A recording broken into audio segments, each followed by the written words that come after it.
Here's my audience.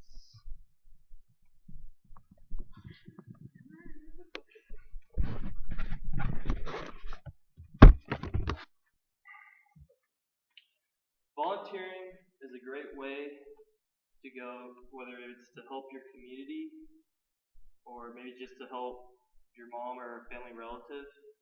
I believe it also can help develop social skills and build connections. In case you don't know what volunteering means, I looked it up at www.dictionary.com. And the definition for it is a person who voluntarily offers himself or herself for service or undertaking, meaning after you're done with working, if you want to go out and volunteer, you're willing to do that on your free time for free. That's what it's talking about. Me, I've been volunteering since I was about 9 years old. I remember one of my first volunteering events was doing Toys for Tots. I was in the Young Marines doing that. So, alright, sidetrack. Young Marines is basically just Marine nerds who want to, are thinking about joining the Marines when they're of age. That's what the Young Marines is. So we did it in front of a mall at the parking lot, and we just had these big signs and huge boxes that had enough space to get toys. And so we would collect toys, books, whatever case it may be. And it was always around December time because it was for the kids who were underprivileged, the families who were underprivileged that couldn't afford to buy their kids a toy, so they would go for Toys for Tots and request a toy. So if you more information about Toys for Tots, I looked up at www.toysfortots.org, and it's a nonprofit organization ran by the U.S. Marine Corps Reserve, not the U.S. Marine Corps itself. And here is a picture of how they like to advertise the Toys for Tots. I'll hand this around. During that time, I was about like I said, I was 9 years old. I didn't really think any of it until I got older, and I realized how much of an impact I was able to do in a positive way to help other family members to give their child a toy on Christmas Day. So I was really happy that I was a part of it. I felt good about myself, and that's why I think people should volunteer more. Also, a buddy of mine went to New Orleans, Louisiana to help construct homes and help on the community. And I asked what he did for, like how he got there. He did it from doing Habitat for Humanity. And I didn't really know much of it, so when he told me about it, I looked it up at www.habitat.org, and it also is a nonprofit organization.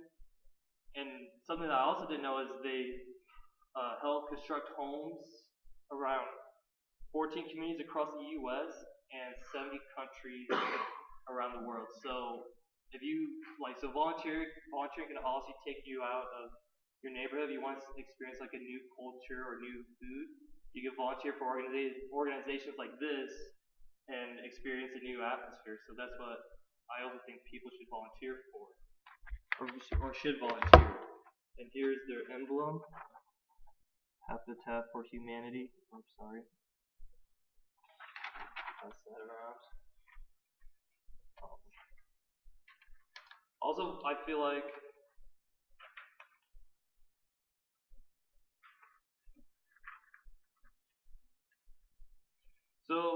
I was also curious about how many people do volunteer, if it's mostly teenagers or mostly adults.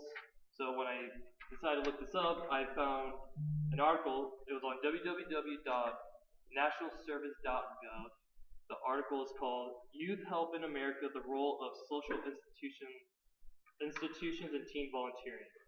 And what I found out is ages from 12 to 18, 55% volunteered, nearly twice as much as adults, which was 29%. The reason why I feel like the teenager percentage is a lot higher is because we just have to worry about school, so we have a lot more free time than adults, where they have a job, they have to maybe take care of something or have doctor's appointments or whatever the case may be. So I feel like during this time, if you do have free time, you should volunteer and have that great experience. Like I said before, I feel like volunteering can help with relationship skills, talking in front of big groups. I actually had to talk in front of a big group once when I was 12. I was actually a defense lawyer at this team municipal court, and I would have to defend the kid of saying why he shouldn't get the max volunteer hours. So that was really awesome. I had to talk in front of a real judge, in front of jurors, and then there's people in the back. And the first time I did, I was nervous. My hands were clammy. I was shaking. And the more I did it, the more comfortable I got. I'd always take notes just so I wouldn't forget. So volunteering as a lawyer there helped me talk to bigger groups a little bit more. Kind of gave me more self-confidence in myself. And me thinking of that, I'm wondering, well, if everyone else feels that same way too of volunteering. And I did on www.helpguide.org. They were written by Gene Siegel and Lawrence Robinson and was published in October 2017. And what they said was they could connect you with others. Your connection can increase in relationship skills. I feel like volunteering has helped me with those ways. Also, it could be good for your minds. Like I said again, self-confidence, and it gives you a sense of purpose in life. So you know you're making a positive impact for families who don't have the privilege of maybe having a nice home, constructing homes, or maybe going to a shelter, handing out food. You just feel good about yourself knowing you're doing something right. And also, it can advance your career. So if you build maybe for a career, you're going for a job, and they look at your resume, and they see of all these places that you volunteered, they realize, all right, he's willing to work above and beyond, even if he doesn't have to. He's willing to do it for free or help others. So that's why I think volunteering, everyone should be doing volunteering, because you can make a positive impact towards someone's life you not even knowing.